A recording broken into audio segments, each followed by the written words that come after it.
नमस्कार, अपन समाचार में स्वागत है। आप समाचार विस्तार से। नेपाल में पिछला 24 घंटा में 2444 गोटे के कोरोना भाइरस संक्रमण पुष्टि भेल छै। स्वास्थ्य तथा जनसंख्या मंत्रालय के अनुसार एहि अवधि में 3853 गोटे ठीक भेल छै।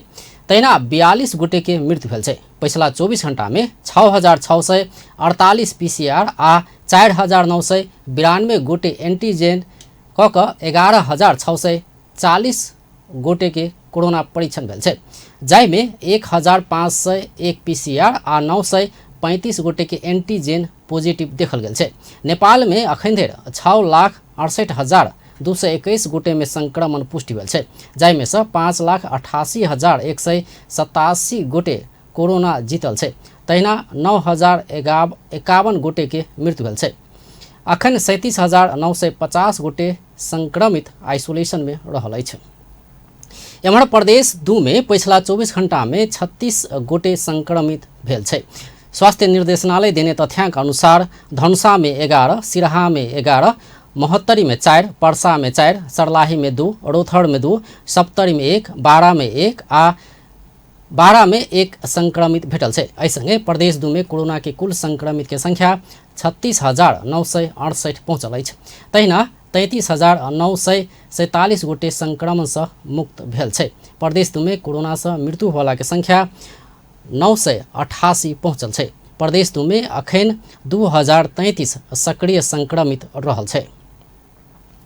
सोम दिन पड़ल पानि के कारण जनकपुर धाम के किछु स्थान डुबान में पड़ल छै। एडीबी परियोजना संपन्न भेलो पर पानिक निकास पर सरोकार वाला निकाय ध्यान नहीं देला के कारण से हरेक वर्ष जनकपुर धाम डुबान में पड़ते आल है।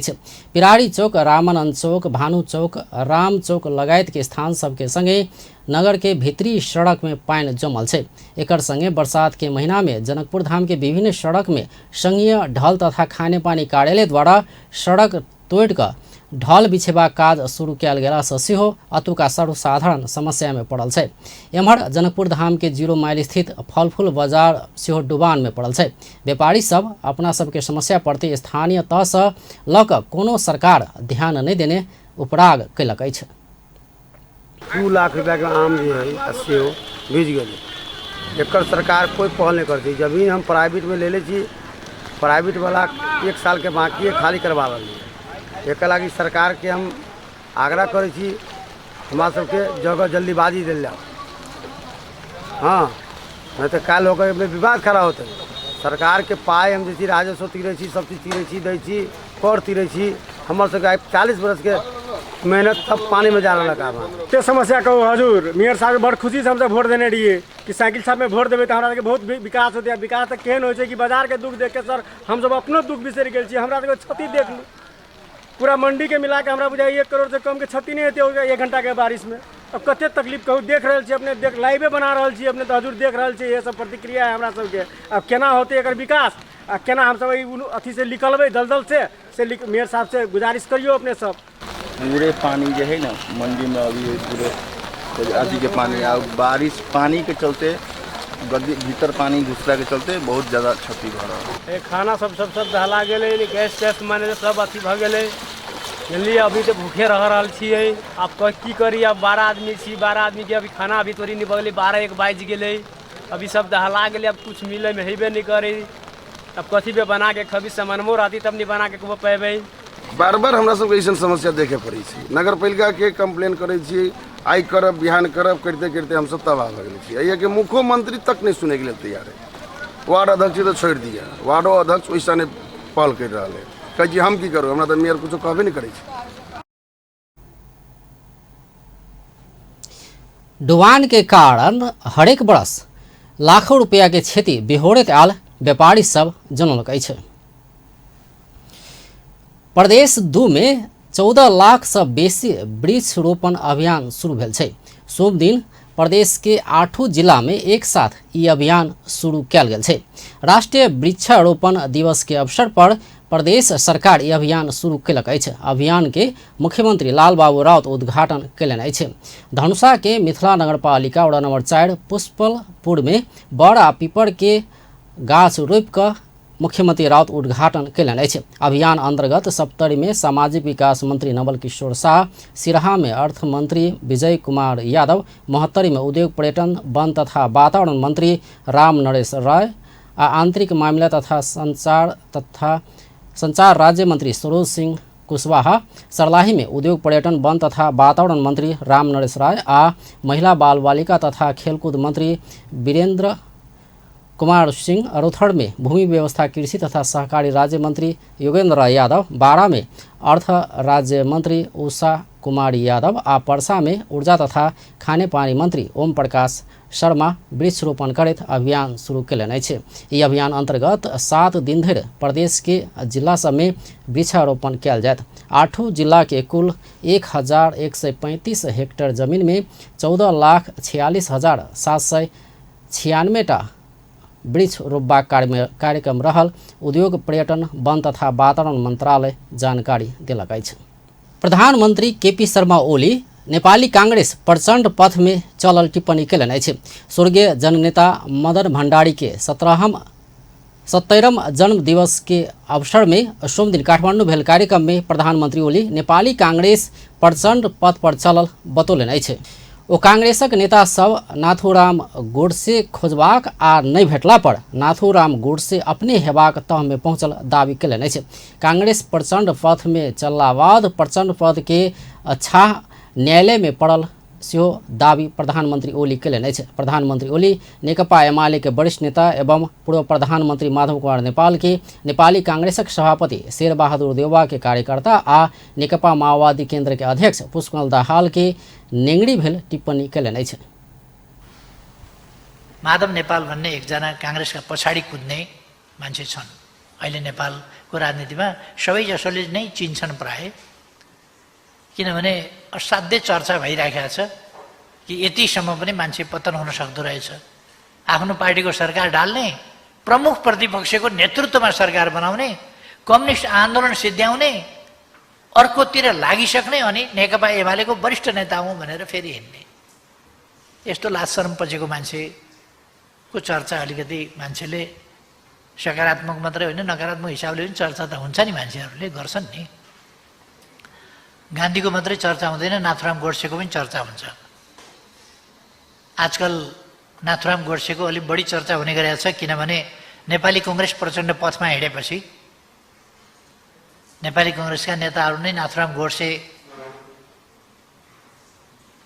खोजी गर्दा भेटिएन नाथुराम गोडसे भने आफै हुने भन्ने तहमा पुगेको भनेको प्रचण्ड पथ नै अँगालेको हो।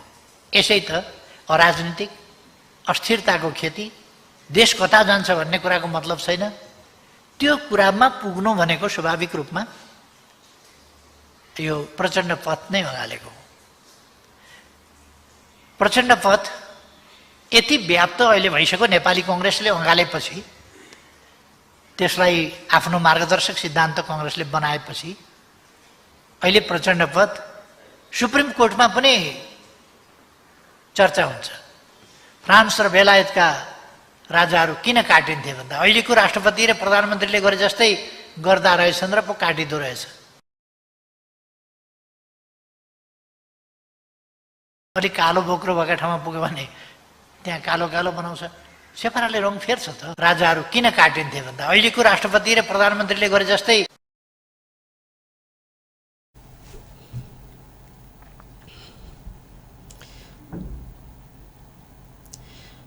प्रधानमंत्री केपी शर्मा ओली नेकपा माओवादी केंद्र के अध्यक्ष पुष्पकमल दाहाल सिद्धांत के राजनीति से बेसी अवसरवादी स्वार्थ के राजनीति में लागल टिप्पणी कैलनि। कहिले कम्फर्टेबल सरकार बनाइदिन्छु भन्छ, कहिले यस्तो हुँदाखेरि पनि हाम्रा लोकतान्त्रिक छिमेकी के हेरेर बसिया छन्, किन हस्तक्षेप गर्दैनन् भन्छ, कहिले गणतन्त्र ल्याउने मै हुँ भन्छ, कहिले गणतन्त्र काम लाग्दैन, गणतन्त्र भन्दा त राजतन्त्रै राम्रो भन्न पुग्छ, कहिले यो राष्ट्रपति भन्ने संस्था भन्दा त राजै ठिक भन्न पनि पुग्छ। यो कुन सा ठुलो कुरा हो प्रचण्डलाई? कहिले विदेशबाट हतियार ल्याएर नेपाली जनताको नरसंहार गर्छ, नेपाली जनताले दुःखले थुपारेका जम्मा गरेका पैसाहरू ब्याङ्क लुटेर सखा बनाइदिन्छ। साना सहकारी कृषि सहकारी लगायत लुटेर खतम बनाइदिया हुन्छ। संरचनाहरू ध्वस्त पारिदिया हुन्छ। निर्दोष आबाल वृद्ध वनिता बाल बालिका समेत ध्वस्त पार्ने अमानवीय जघन्य त्यस प्रकारका क्राइम गरेको हुन्छ। कहिले बाँदर मुडे घटाउँछ। नियन्त्रणमा लिएर प्रधानमन्त्री ओली राष्ट्रिय जनमोर्चा की भूमिका ऊपर से टिप्पणी केलन अछि। राष्ट्रिय जनमोर्चा राजनीतिक आ सिद्धांत के निर्भर स्वार्थ नीति के केंद्र भाग में रह काज करने दावी प्रधानमंत्री ओली केलन अछि। वो अपना एक गोटे प्रतिनिधि के केनाहू को मंत्री बनेबाक प्रयास में कांग्रेस के समर्थन के दावी केलन। भंडारी के योगदान के चर्चा विचार के व्यवहार में कार्यान्वयन करबाक संगठित प्रयास स्वर्गीय मदन भंडारी कहने कहत प्रधानमंत्री ओली भंडारी के राजनीतिक सोच विचार व्यवहार तथा समग्र योगदान के चर्चा कलन। जननेता भंडारी शताब्दी नायक रहल सेहो ओ बतौलन। राष्ट्रीय तथा अंतर्राष्ट्रीय राजनीति में नेता भंडारी के प्रभाव के सेहो प्रधानमंत्री ओली चर्चा कलन। वो मदन भंडारी के स्कूलिन अखन जका झूठ आ बेमानी के निभक सत्य आ निष्ठा के रहल ओ बतौलन। वो राजनीतिक दल नेता तथा कार्यकर्ता देश आ जनता के हित के लक्ष्य में रह सत्य आ निष्ठा के राजनीति के मार्ग अपनाओल जेबा में सेहो जोड़ देने छलथि। नेपाली कांग्रेस के सभापति शेरबहादुर देउबा राष्ट्रपति विद्यादेवी भण्डारी राष्ट्रपति पद के गरिमा के समाप्त करने आरोप लगौलन अछि। विपक्षी गठबंधन सोम दिन संघीय संसद भवन के हॉल में बुद्धिजीवी संघ के अंतर्क्रिया में वो संविधान देने राष्ट्रपति के पदीय जिम्मेवारी आ कर्तव्य पूरा नहीं कऽ राष्ट्रपति भण्डारी पदीय गरिमा के समाप्त करने बतौलन अछि। संसद के कोनो भी सांसद बहुमत प्राप्त कर सकबाक आधार प्रस्तुत कैला पर प्रधानमंत्री भ सकबाक व्यवस्था संविधान के कहत ओ बहुमत पहुँचाक प्रस्ताव ल गेलो पर राष्ट्रपति संविधान के व्यवस्था अनुसार प्रधानमंत्री में नियुक्त नहीं कऽ ओली के कार्यकर्ता बनल दोहरौलन। संविधान के अंतिम व्याख्या करे वाला संस्था अदालत भेल आ न्यायालय के निष्पक्षता तथा स्वतंत्रता में विश्वास करबा कहत ओ संविधान में भेल व्यवस्था अनुसारे अदालत के फैसला एबा में अपना सब विश्वस्त रहल बतौलन। ओ अदालत स्वतंत्र न्यायालय के छवि कायम में रखबा में अपना विश्वस्त रहल सेहो बतौलन। संसद सदस्यले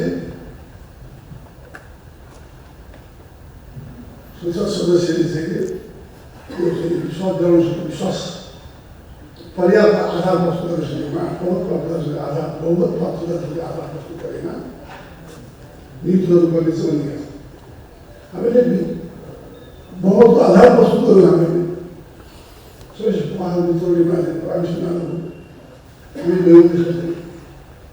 हामीले सदस्य पार्ट हुँदैन थिए। कुनै पनि सदस्यले संसदको कुनै पनि सदस्यले बहुमत प्राप्त गर्न सके आधार प्रस्तुत गरेन भन्ने वाक्यांश छ। त्यसै आधारमा राष्ट्रपति त्यही कुरा बोल्नुभयो भन्दा राष्ट्रपति चाहिँ भनेको कुरामा राष्ट्रपति के गर्छ सुधार गर्न सक्छ विज्ञान गर्छ नि एकपल्ट राष्ट्रपति गरेर साइड हो भनेर मान्यता बनाउँछ। अहिले अस्ति इन्डियामा पनि यो प्रधानमंत्री ओली सोम दिन राजधानी में पौने दावी सेहो कलन। प्रधानमंत्री ओली इतिहासे में सबसे कलंकित आ बदनाम भेल तथा राजनीतिक भविष्य नीचा जा रहल अंतिम समय धरि सेहो षड्यंत्र के गोटी सब चालि सकबा खतरा रहल अध्यक्ष दाहाल दावी कलन। प्रधानमंत्री ओली हारल अनुभूति अपना सब कहने कहत ओ नेपालक इतिहास में प्रधानमंत्री ओली सबसे कलंकित आ बेमान भक जेबाक जिक्र कलन। अलिक ठुलै चलिरहेको पनि गन्दा आउँछ मलाई। अझै पनि पुनर्स्थापना गरे पनि त्यो पुनर्स्थापना नहुनुभन्दा रद्दी हुन पनि सक्छ। पुनर्स्थापना मात्रैले समस्याको हल नहुन पनि सक्छ। त्यसो गर्नाले हामीले सतर्कता अलिकति पनि छुटाउन हुने या भइहाल्छ पुनर्स्थापना त भइहाल्छ सरकार त बनिहाल्छ भनेर ढुक्क हुने स्थिति बनिसकेको जस्तो मलाई फिलिङ छैन र म तपाईँ बुद्धिजीवी साथीहरूसँग के अपिल गर्न चाहन्छु भने तपाईँहरूले आफ्नो ठाउँबाट आवाज जबरजस्त उठाइराख्नु जरुरी छ। अब कोभिडले गर्दा हामीलाई सडकमा मात्रै यति बेलासम्म लाखौँ जनता सडकमा आउने स्थिति। प्रतिनिधि सभा फिर से स्थापना हेबाक आ सर्वोच्च अदालत शेरबहादुर देवा के प्रधानमंत्री में नियुक्त कर परमादेश जारी करबाक ओ दावी कयलनि।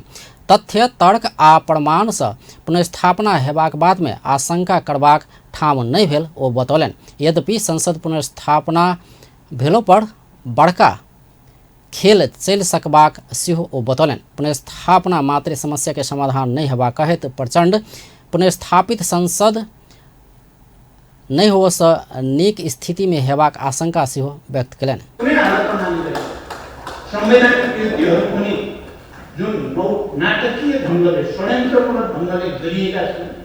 मैले त न्याय क्षेत्रका साथीहरूसँग पनि लगातार छलफल गरेको छु।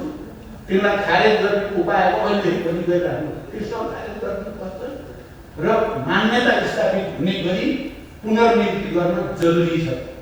जे होस् केपीजी अब सिद्धिनु भएर नेपालको इतिहासमा सबभन्दा कलङ्कित र बदनाम प्रधानमन्त्रीको रूपमा सबभन्दा निरङ्कुशको पनि तुच्छ स्तरको निरङ्कुश असंवैधानिक भेल कहैत ई सरकार के ने संपूर्ण संवैधानिक निकाय से में नियुक्ति के गठबंधन के सरकार खारिज करबाक बतौलनि। ओली सरकार के ने निर्णय खारिज कऽ कऽ मान्यता स्थापित करैत पुनर्नियुक्ति करबाक बतौलनि। बाहेक केही नजान्ने निरङ्कुश त्यस्तो रूपमा नेपालको इतिहासमा बदनाम भएर जाने हुनुभयो। मलाई त कहिलेकाहीँ केपीजीलाई यसो सम्झिँदाखेरि कतै बिचरा भन्न पनि मन लाग्छ। यस्तो त्यत्रो वर्ष दुःख त गरे हो, 14 वर्ष जेल पनि बस्यो हो। हुँदो रहेन त दृष्टिकोण र प्रवृत्ति नभएपछि त जेल बसेर पनि के हुँदो रहेछ। अब त्यसकारण अब उहाँ चाहिँ ओह्रालो लागेकै मैले बुझ्छु। त्यसकारण अध्यक्ष दाहाल सरकार कोविड-19 के महामारी से जनता के जोगाव गंभीर नहीं रहल बतौलनि। कमीशन के ध्यान में रह को कोविड विरुद्ध के खोप सरकार आवा नहीं सकल कहत ओ गठबंधन के सरकार के पहल प्राथमिकता कोविड-19 के विपत्ति से जनता के जीवन रक्षा करबाक रहबाक सेहो बतौने छलथि। भौतिक पूर्वाधार विकास मंत्री अम्बीर बाबू गुरुङ माफी मांगल जेबाक मांग करैत नेकपा माओवादी केन्द्र प्रदेश 1 के प्रदेश सभा बैठक अवरोध कयलक अछि। प्रदेश सभा बैठक में मंत्री गुरुङ माओवादी केन्द्र के सांसद मोहन बहादुर खड़का के व्यक्तिगत गैर फेजत कैल कहैत माफी मांग कयलक अछि। माओवादी केन्द्र के सांसद सब बैठक अवरुद्ध केला बाद सभामुख प्रदीप कुमार भण्डारी बैठक मंगल दिन बेरिया 12 बजे धरि के लेल स्थगित कयलक अछि। गृह मंत्री विष्णु बहादुर पौडेल नेपालक अध्यागमन प्रशासन के अंतर्राष्ट्रीय स्तर के बनाओल जेबाक बतौलनि अछि। सोम दिन अध्यागमन विभाग के ने प्रणाली सृजित QR कोड सहित के छपाई कयल गेल वीसा के शुभारंभ कार्यक्रम में बाजैत गृह मंत्री पौडेल नेपाल के अध्यागमन के सुधार कयल जेबाक आवश्यकता रहल बतौलनि। ओ विदेशी के पहिल आँखि अध्यागमन में पड़त कहैत अध्यागमन के सुधार कयल जेबा में जोर देलनि। मंत्री पौडेल अध्यागमन प्रणाली के प्रभावकारी बनेबाक लेल आ एकर प्रतिष्ठा के ऊपर उठाबऽ के लेल प्रभावकारी भूमिका निर्वाह कर निर्देशन समेत देलनि। अध्यागमन विभाग के महानिर्देशक नारायण प्रसाद भट्टराय QR कोड सहित के नेपाली कोड से सीधे छपाई करवला वीसा प्रणाली के शुरुआत कयल गेल बतौलनि। एहिसँ विदेशी नागरिक सब विश्व के कोनो ठाम से सेहो वीसा के लेल आवेदन दऽ सकबाक बतौलनि। अंतर्राष्ट्रीय रूप में भुगतानी प्रणाली शुरू भेला से तत्काले विद्युतीय वीसा जारी कर नहीं सकलो पर इंटरनेशनल पेमेंट गेटवे संचालन भेला लगले विद्युतीय वीसा जारी कयल जा सकबाक ओ बतौलनि।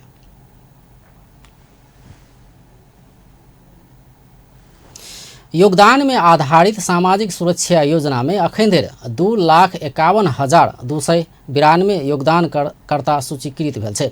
सोम दिन पत्रकार सम्मेलन करैत सामाजिक सुरक्षा कोष योगदान में आधारित सामाजिक सुरक्षा योजना में अखन धरि 2,51,292 योगदानकर्ता सूचीकृत भेल बतौलक।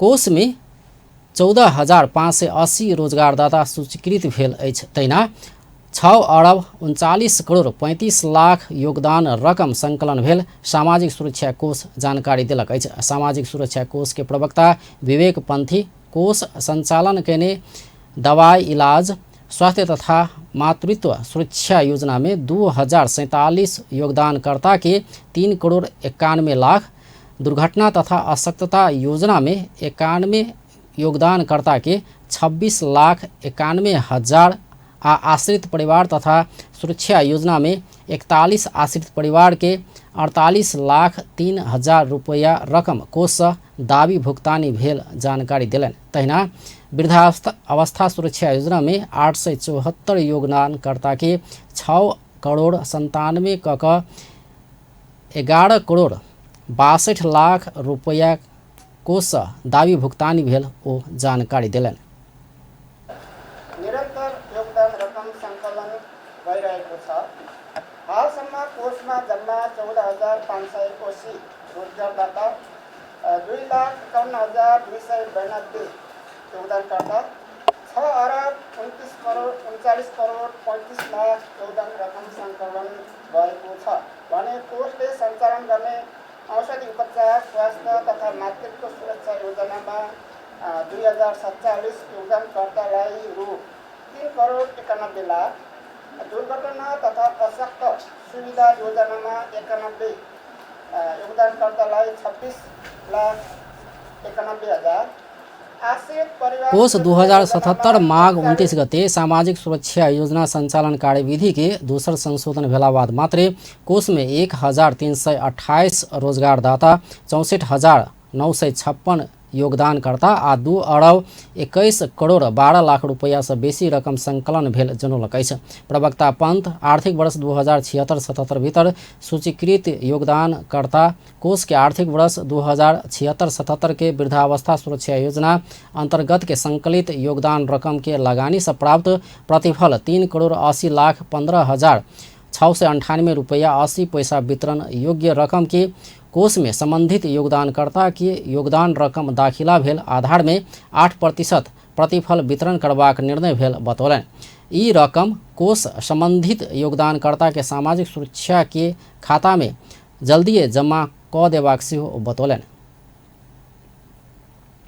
योजना अन्तर्गतको रकम सङ्कलित योगदान रकमको लगानीबाट प्राप्त प्रतिफल 3,80,15,698 रुपैयाँ र 80 पैसा वितरण योग्य रकमलाई कोषमा सम्बन्धित योगदानकर्ताको योगदान रकम दाखिला भएको आधारमा 8% प्रतिफल वितरण गर्ने निर्णय भएको हुँदा सो रकम कोषले सम्बन्धित योगदानकर्ताको सामाजिक सुरक्षा कोषको खातामा यथाशक्य चाँडो जम्मा गर्नेछ।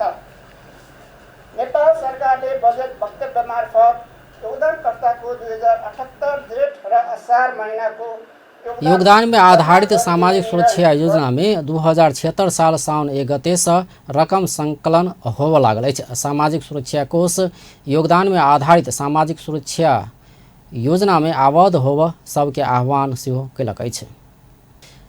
हाम्रो टीम नेपाल सञ्चालन करैत आयल खाना पकावला स्थान के काठमाडौँ महानगरपालिका हटौलक अछि। हाम्रो टीम नेपाल अनामनगर स्थित रहल सार्वजनिक जमीन में निषेधाज्ञा के समय में समस्या में पड़ल मजदूर सबके खाना खिबैत आयल छल। ई जमीन में सोम दिन महानगरपालिका हाम्रो टीम नेपाल के हटौलक अछि। प्रहरी बलपूर्वक टीम के सदस्य सबके ओतऽ से हटौने अछि। काठमाडौँ उपत्यका भीतर 25 सीट क्षमता से बेसी के सार्वजनिक सवारी साधन संचालन होब लागल अछि। जिला प्रशासन कार्यालय काठमाडौँ सोम दिन निषेध आदेश जारी करैत मंगल दिन से लागू करबा कहैत काठमाडौँ उपत्यका भीतर मात्र संचालन हेबाक 25 सीट क्षमता से बेसी के सार्वजनिक सवारी साधन जोड़ बिजोड़ प्रणाली में संचालन कर देबाक जनौलक अछि।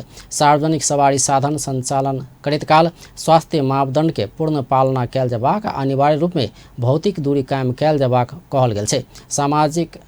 सार्वजनिक सवारी साधन भिनसर 6 बजे से साँझ 7 बजे धरि मात्रै संचालन कर देल जयबाक काठमाडौँ जिला के प्रमुख जिलाधिकारी काली प्रसाद पराजुली जानकारी दिलनि।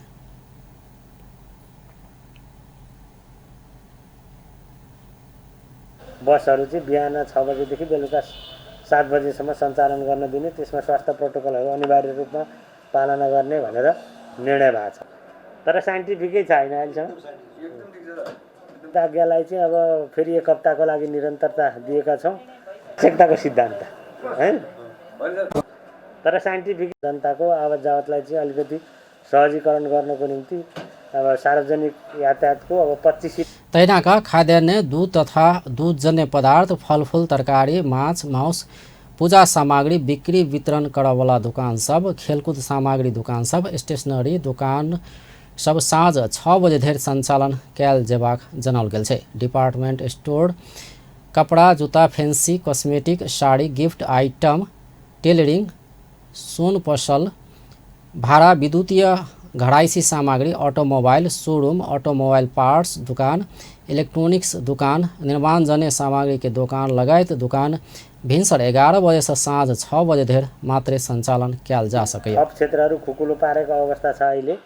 अब बिहान खाद्यान्न पसल जुन खाद्यान्न, दूध, फलफूल, मासुजन्य, तरकारी पसलहरू जुन बिहान 11 बजेसम्म मात्रै सञ्चालन गर्न दिएको थियो, अब अहिले चाहिँ हामीले बिहानदेखि बेलुका 6 बजेसम्म सञ्चालन गर्न दिने निर्णय गरेका छौँ। त्यसै गरी अन्य पसलको चाहिँ हामीले बार तोकेर चाहिँ खोल्न दिने व्यवस्था थियो। यो चाहिँ अब दैनिक 11 बजेदेखि 6 बजेसम्म खोल्न दिने भन्ने निर्णय भएको छ।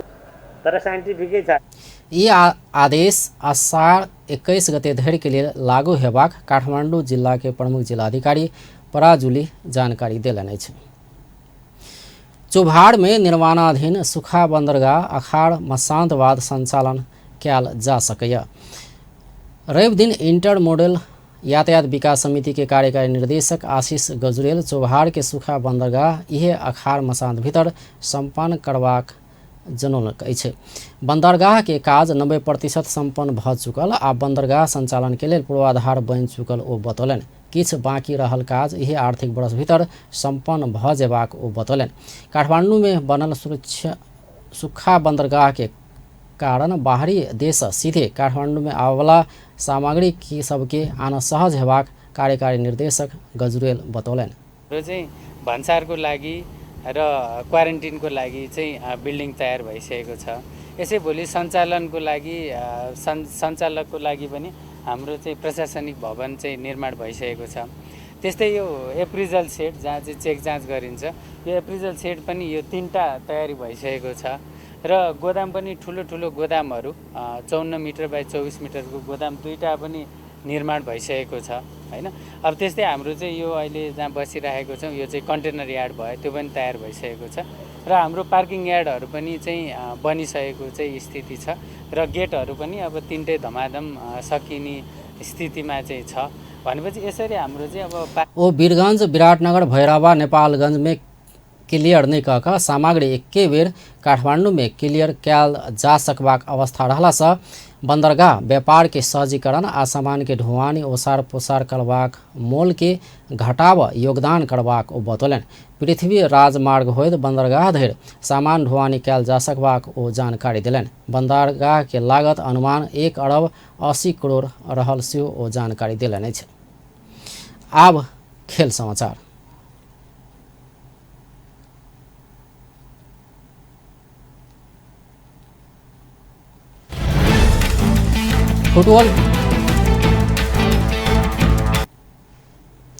फुटबॉल विकास के मेरुदंड मानल जाय वाला शहीद स्मारक ए डिवीजन लीग 2021 आसिन 3 गते से होबे लागल अछि। अखिल नेपाल फुटबॉल संघ एन्फा आइ सब पदाधिकारी सब संग परामर्श क ए डिवीजन लीग आसिन पहिल सप्ताह से करबाक जनौलक अछि। सोम दिन बेरिया में एन्फा मुख्यालय में बैसल ए डिवीजन लीग आ एन्फा पदाधिकारी सबके बैठक लीग के मिति तय कयलक अछि। बैठक से ए डिवीजन लीग के लेल खिलाड़ी दरता आ बुध दिन से खुला करबाक जनौलक अछि। कोरोना महामारी के कारण समस्या में हो नहीं सकल लीग संचालन कर एन्फा आसिन महीना के तोकने अछि। आसिन से होवला लीग में बी डिवीजन लीग से बढ़ुआ भेल 7-2 बाटू यूथ क्लब लीग में प्रतिस्पर्धा करत। तहिना लीग के अंत में रहल सरस्वती इस सीजन में सहभागी नहीं हैत। एन्फा लीग आसिन से शुरू करबाक मिति घोषणा केला पर समाप्त होला मिति सार्वजनिक नहीं केने छै। एन्फा के कैलेंडर अनुसार ए डिवीजन लीग भादो से चैत धरि संचालन करबाक लिखल छै। यह लक्ष्य अनुसार शीर्ष डिवीजन लीग करीब 6 महीना संचालन करबाक तैयारी केलक अछि। व्यस्त अपन टेलिभिजन देखते रहब। नमस्कार।